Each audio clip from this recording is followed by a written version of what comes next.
dipersembahkan oleh, didukung oleh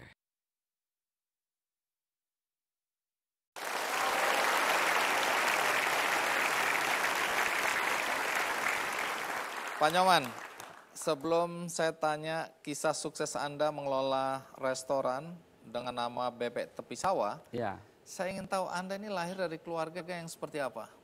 Orang tua kerjanya apa? bapak saya seorang kepala dusun, Pak. Ibu saya tuh orangnya bisnis banget, Pak. Jadi beliau tuh punya kulkas.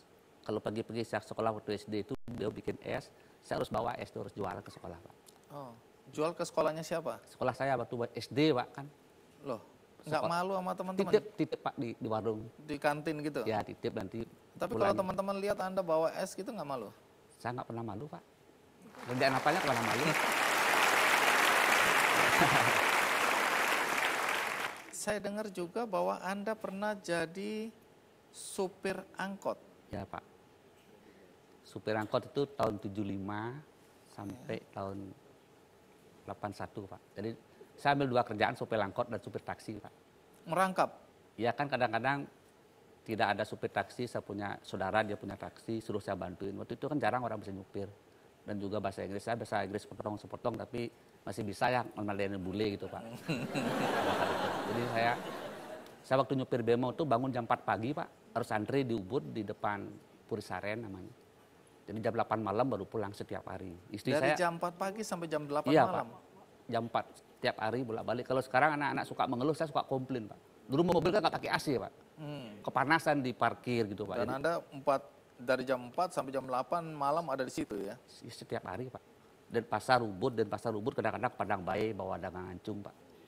Dagang ancung tuh kan ada kapal-kapal mampir di Padang Bae. Dagang ancungnya kan saya mau bemo, Pak. Saya nyetir bawa ke Padang Bae pagi-pagi, Pak. Nanti malam jemput lagi ke Padang Bae, Pak. Bapak tahu Padang Bae? Iya. Karangasem, Pak. Iya. Nanti saya akan ke sana, Iya. Pak Nyoman. Iya. Pernah jualan kopi, pernah jadi pemandu wisata, Iya.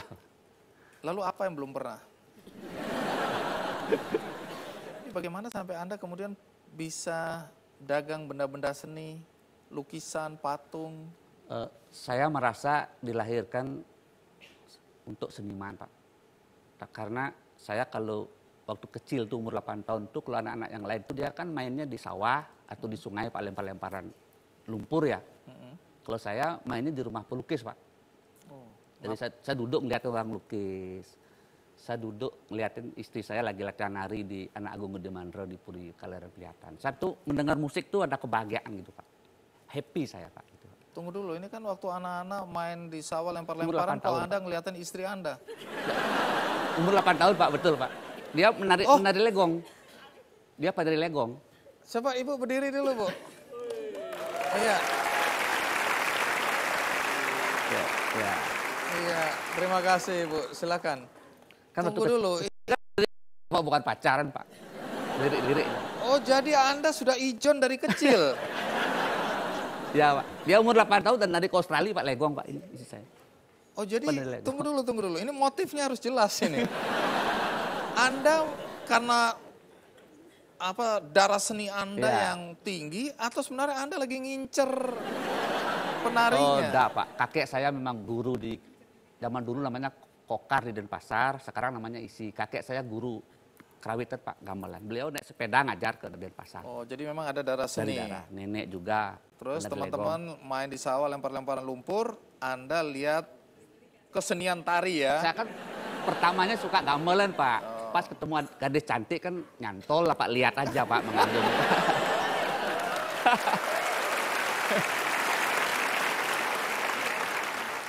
Kemudian Anda mulai terjun ke dunia galeri itu bagaimana ceritanya? Ini tahun 81, saya berhenti jadi supir taksi dan supir bemo. Saya pinjam rumah bapak saya, rumah keluarga, Pak, dipinjam. Dan juga minjam lukisan teman-teman saya. Ditaruh di galeri itu. Di galeri. Singkatnya, Ya. ada waktu di mana bisnis Anda kemudian mencapai puncaknya, sukses ya. Kemudian gara-gara bom Bali 1, 2 dan lain-lain, plus Ya. nyaris bangkrut. Ya, Pak. Nah, sekarang episode bebek tepi sawah. Ya, Pak. Bagaimana sampai Anda dan istri kemudian terjun ke bisnis restoran? Begini Pak, kan galeri patung udah nggak jalan, mebel nggak jalan. Itu tahun 98 Pak. Nah terus galeri lukisan saya dulunya yang saya gampang cari duit itu karena tamu Amerika dan Eropa itu kan kita ngomong US dollar, pound sterling kan gampang Pak, lakunya banyak lah untungnya. Karena tamu Eropa nggak ada, yang datang tamu Taiwan, yang katanya kelas pegawai lah di sana, yang nggak mungkin beli oleh-oleh lukisan Pak. Oh, karena harga lukisan mahal ya? Ya, jadinya sebenarnya tamu Taiwan itu turnya harusnya ke museum-museum Pak.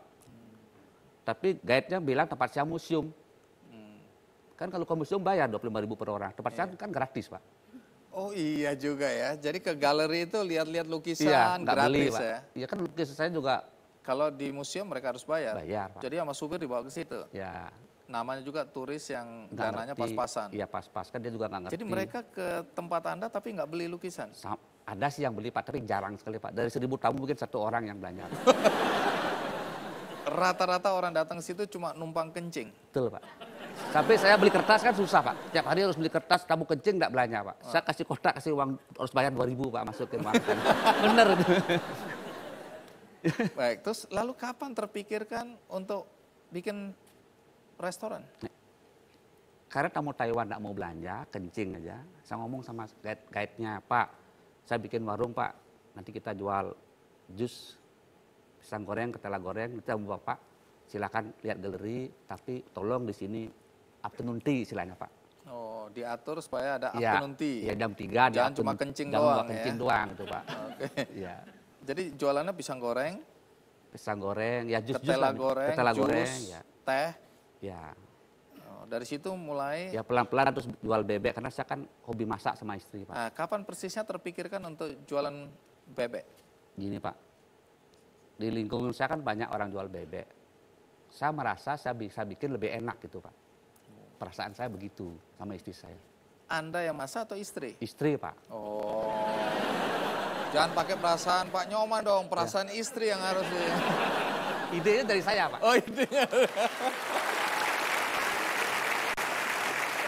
Dari situ muncul ide. Ya. Hasilnya gimana waktu pertama kali masakan bebek Ini juga ditawarkan? waktu kita masak di rumah, saya sering ngundang teman ke rumah Pak. Teman-teman Jakarta Pak. Setiap teman yang makan pasti bilang, Pak Nyoman buka restoran dong. Nanti kita yang promosiin. Enak sekali katanya. Oh ya Pak nanti deh Pak nanti gitu. Gitu Pak ceritanya Pak. Terus akhirnya, tapi saya bilang sama istri saya, Bu, kita kan seorang seniman. Nah karena kita orang seniman, kita nggak boleh niru. Jadi kalau restoran lain sambalnya 2, saya bikin 3 Pak. Kalau orang lain sambalnya, sayurnya urap, saya bikin kalasan. Saya harus berbeda, harus punya personality Pak. Gitu Pak.